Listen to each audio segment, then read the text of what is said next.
This is a continuation of the lectures on Christian doctrine by Dr. Joe Sprinkle. Today's lecture is on the organization of the church. There are three major types of church organizations that exist: the Episcopal, the Presbyterian, and the Congregational. And in this lecture, we're going to describe them and also compare these systems with what the Bible teaches about church organization. First of all, Episcopal polity. The Roman Catholic Church, the Eastern Orthodox Church, and the Anglican or the Episcopal Church all show an Episcopal policy of organization. Lutherans and Methodists have a modified Episcopal church polity. The New Testament describes a relatively simple form of church organization. Historically, however, as Allison notes, by the 4th century, the church had become highly organized, hierarchical, with responsibilities of its offices of bishop and elder, deacon and deaconess specifically delineated. And the unity of the church was found to exist in its bishops, whose office was thus elevated and accorded with greater authority.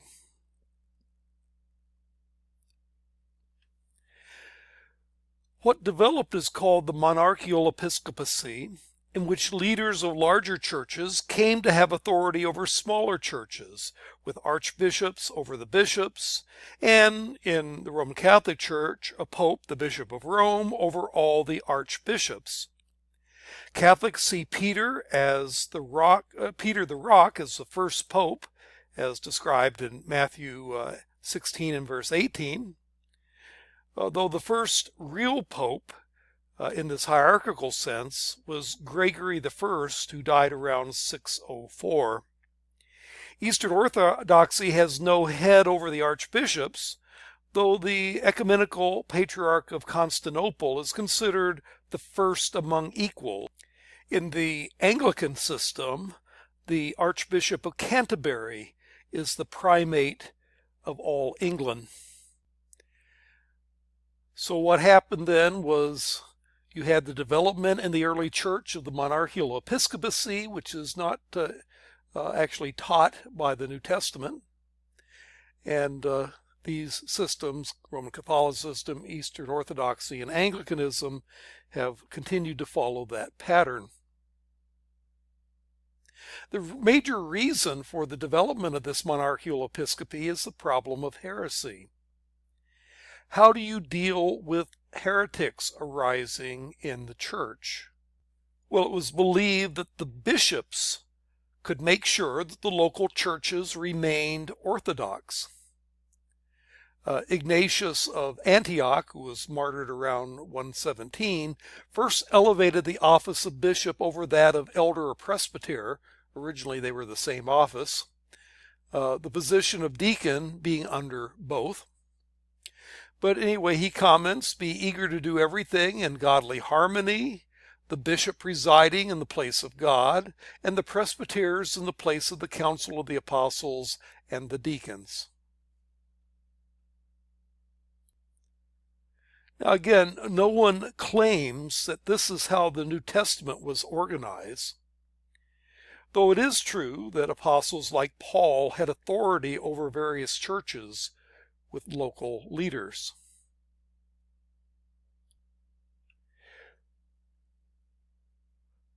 Well, let me move on to Presbyterian polity. In Presbyterian organization, each congregation has a board of elders, which they call a session, and the local pastor is considered one of the members of the session.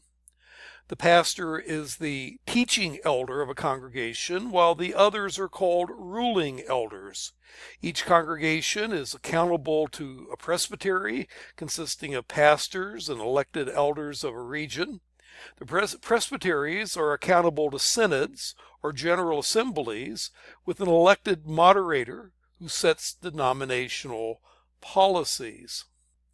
So again, the summary of Presbyterian polity is each congregation has a board of elders, accountable to a presbytery, accountable to a synod or general assembly. Now, the biblical basis for synods is said to be found in Acts chapter 15.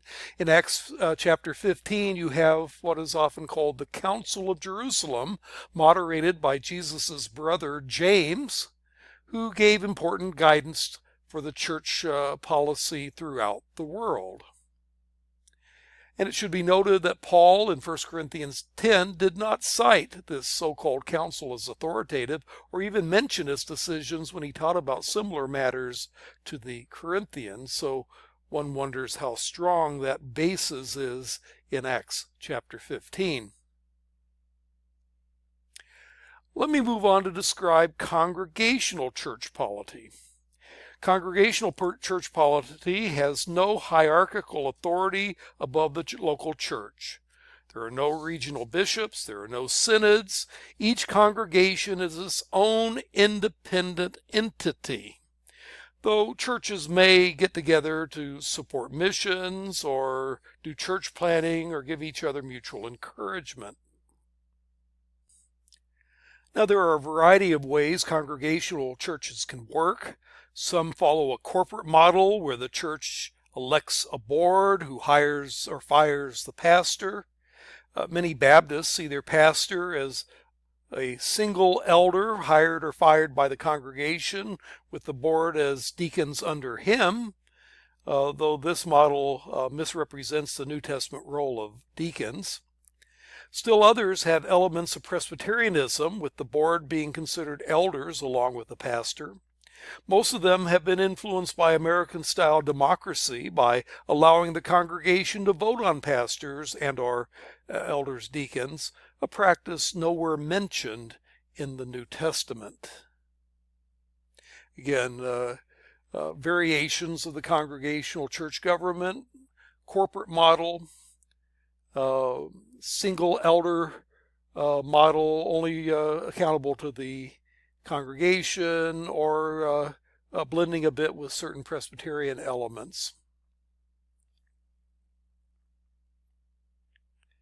Well, let me move on to talk about New Testament church organization. How was it that the New Testament church was organized? Well, the first thing we can point out is that the New Testament does not envision denominations. Denominations destroyed the visible unity of the church, and there's been certain movements along the way, including what's called the Restoration Movement, that has tried to eliminate all denominations and just go back to the New Testament model. They have a slogan that denominations are abominations. But the unity of the church is important to Paul, 1 Corinthians chapter 1, 11 through 17. My brothers and sisters, some from Chloe's household have informed me that there are quarrels among you. What I mean is this: one of you say, I follow Paul, another say, I follow Apollos, another, I follow Cephas, still another, I follow Christ. Well, is Christ divided? Was Paul crucified for you? Were you baptized in the name of Paul?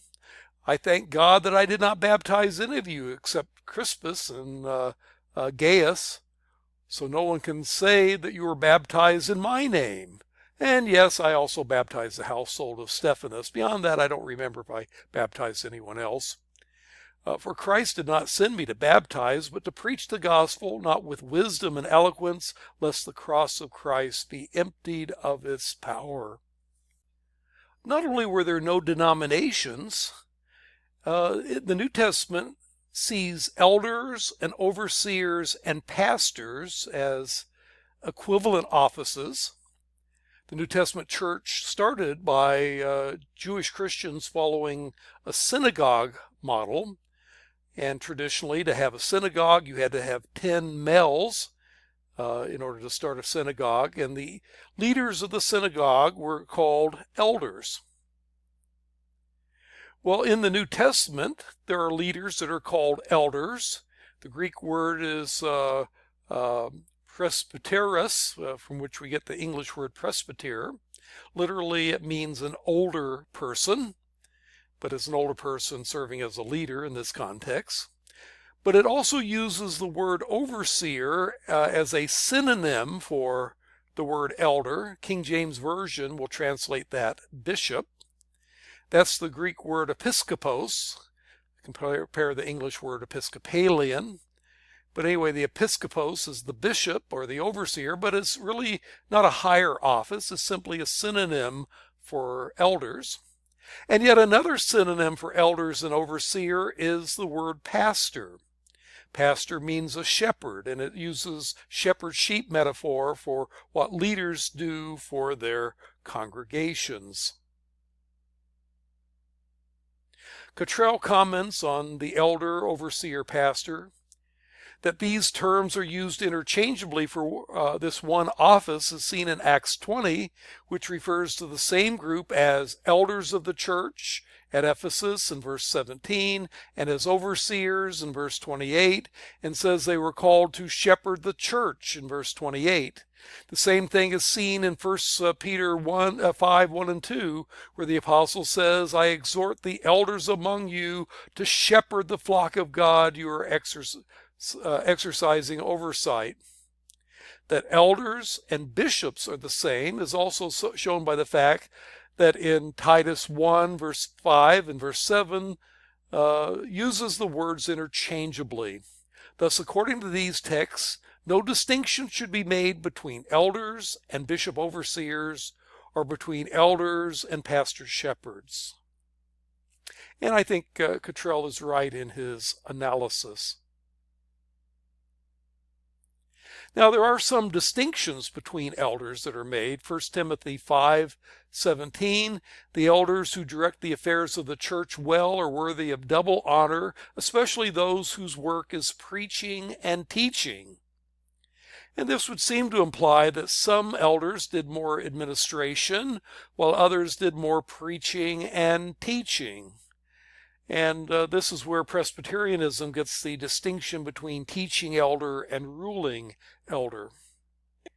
Now, it should be pointed out that the New Testament churches are assumed to have a plurality of elders. You'll read about that in Acts 14:23 and Acts 20 and verse 17 and Philippians 1 verse 1. It does not assume a one-man rule of the church, as certain modern churches are assumed to have. Now, initially, elders were appointed by apostles or itinerant missionaries as the churches were planted. Titus talks about Paul tells Titus to appoint elders in various churches. But how they were chosen subsequently is never actually laid out by the New Testament. Now, it does speak of the qualifications of elders in different passages. In 1 Timothy 3, 1 through 7, the overseer is to be above reproach, faithful to his wife, temperate, self-controlled, respectable, hospitable, able to teach, not given to drunkenness, not violent but gentle, not quarrelsome, not a lover of money. He must manage his own family well and see that his children obey him. He must do so in a manner worthy of full respect. If anyone doesn't know how to manage his own family, how can he take care of God's church? He must not be a recent convert, or he may become conceited and fall under the same judgment as the devil. He must also have a good reputation with outsiders, that he will not fall into disgrace, into the devil's trap. Another passage that talks about qualifications of elders is Titus chapter 1, 6 through 9.